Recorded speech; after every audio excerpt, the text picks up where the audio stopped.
Over here, the shift lever with your different positions. I wonder if I could get this by doing this. Over here are buttons for the, I bet I can get this upside down too. Over here are buttons for the lumbar control, the back control, plus I have a fog light right over there, which is kind of nice. And this is driver's seat or passenger seat. Different positions for your back. Over here is a storage compartment for cassettes. There's actually a center console. Swing the camera back around the normal way. Let's see where we're at now. Here's a glove compartment, which is kind of big, oddly enough. Huge.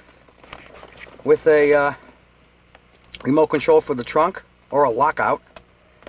The light doesn't work in there. And that's pretty much it. I'm now sitting in the back seat just to show a few more things from this distance. First of all, this car is the only car I've ever seen in my life that has two sun visors. Here's your standard sun visor, which you pull out, and like the Cadillacs, it has an extension here. Now, if you're driving about 5 o'clock in the afternoon and the sun's starting to set, and you turn a corner, you have a secondary sun visor here which flips down, so you're actually blocked both ways, from the side window and the front window, which is a great idea. Two sun visors, which is kind of neat. And the passenger side has the same thing.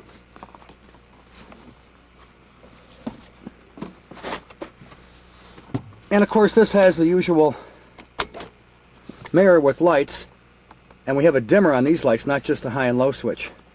It's kind of neat. These actually dim.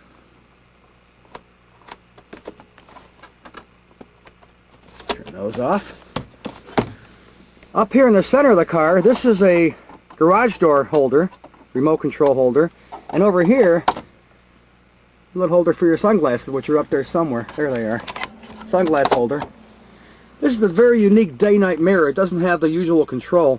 It's got a little spot up there which actually detects headlights coming at you, and it's also not auto-focusing very well either. And the mirror kind of turns a dark green and it actually blocks the headlights coming at you. It's kind of unique. So that's really it. Finally got a decent tour of this car here on December 9th of 1996. Reedmobile number 15, and this one I hope to hold on to for a while.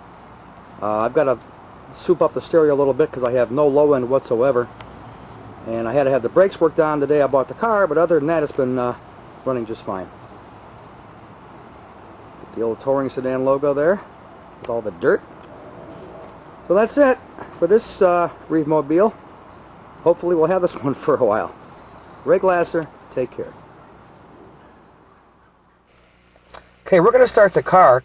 Here's one of my favorite most things about this car. When you first turn the car on, it tells you good afternoon, or good morning, or good evening.